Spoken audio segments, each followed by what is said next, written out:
tauhid ini Bapak Ibu sekalian adalah merupakan tujuan diciptakannya kita manusia. Ya, Allah ciptakan kita ini untuk mentauhidkan Allah, untuk beribadah kepada Allah Subhanahu wa taala, ya. Wa ma khalaqtul jinna wal insa illa liya'budun. Tidak aku ciptakan jin dan manusia kecuali untuk apa? Beribadah kepadaku, kata Allah. Ya. Dan ibadah ibu sekalian tidak akan diterima oleh Allah Subhanahu wa taala kecuali dari orang-orang yang mentauhidkan Allah. Ya. Makanya para ulama kita itu membagi syarat diterimanya ibadah itu ibu sekalian. Ya. Ada 3. Yang pertama tauhid, yang kedua ikhlas, yang ketiga mutabaah namanya. Tapi kebanyakan ulama kita membaginya menjadi 2, ya, karena tauhid itu masuk ke dalam bab ikhlas, ya. Jadi syarat diterimanya amal ada 2. Yang pertama ikhlas karena Allah Subhanahu wa taala, dan yang kedua ittiba, ya, mengikuti tuntunan Nabi sallallahu alaihi wasallam. Ya. Dan 2 hal ini Bapak Ibu sekalian harus ada pada setiap amalan kita. Wajib ada. Salah satu tidak ada, ditolak, tidak diterima. Ya. Apa itu ikhlas, Bu? Semata-mata hanya untuk Allah Subhanahu wa taala. Ya. Mengharapkan wajah Allah. Apa itu mutabaah? Ittiba, mengikuti tuntunan yang diajarkan oleh Nabi sallallahu alaihi wasallam. Ya. Jadi harus ikhlas dan harus ittiba. Saya sering contohkan, ya. Kalau ada orang ibu-ibu sekalian bangun di pagi hari, kemudian dia sholat subuh.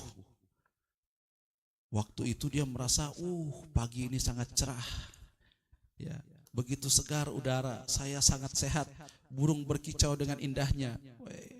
Maka saya akan bersyukur kepada Allah dengan sholat subuh 4 rakaat.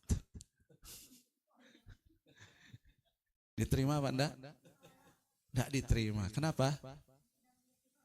Karena tidak mengikuti tuntunan Nabi sallallahu alaihi wasallam. Pun sebaliknya, ada orang sholat subuh 2 rakaat dengan sangat khusyuk, panjang sholatnya. Ya, rukunya lama, sujudnya lama, ya, berdirinya lama. Masya Allah, kelihatan sangat bagus sholatnya. Tapi di hati dia ada riya, pengen dipuji manusia. Si fulan sholatnya Masya Allah. Itu Pak Erik itu kalau berdiri Masya Allah sholatnya.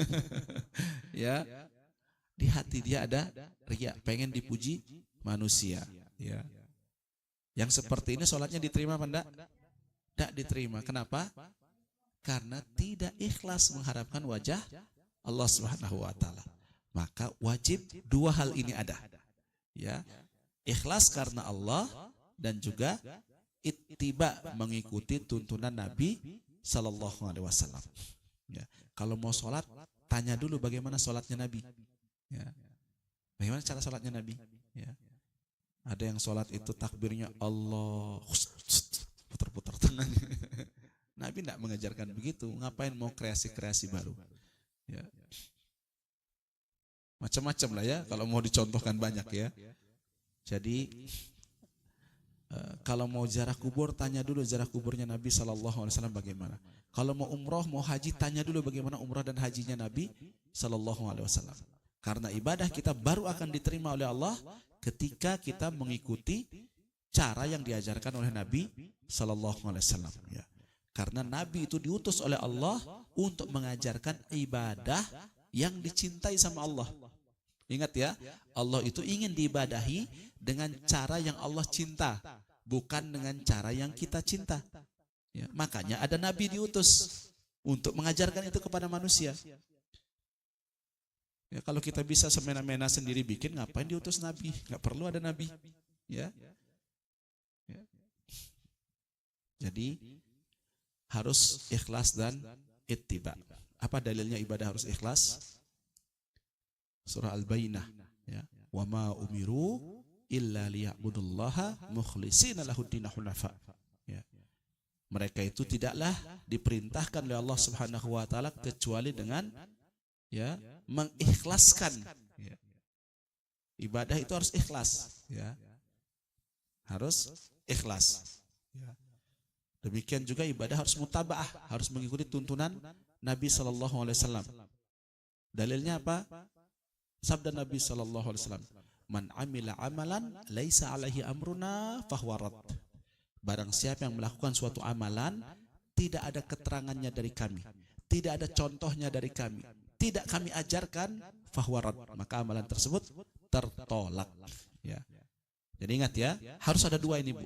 Setiap kali kita ibadah, perbaiki dulu niat kita, ikhlas karena Allah Subhanahu wa taala. Ya, yang kedua, harus mengikuti cara yang diajarkan oleh Nabi sallallahu alaihi wasallam.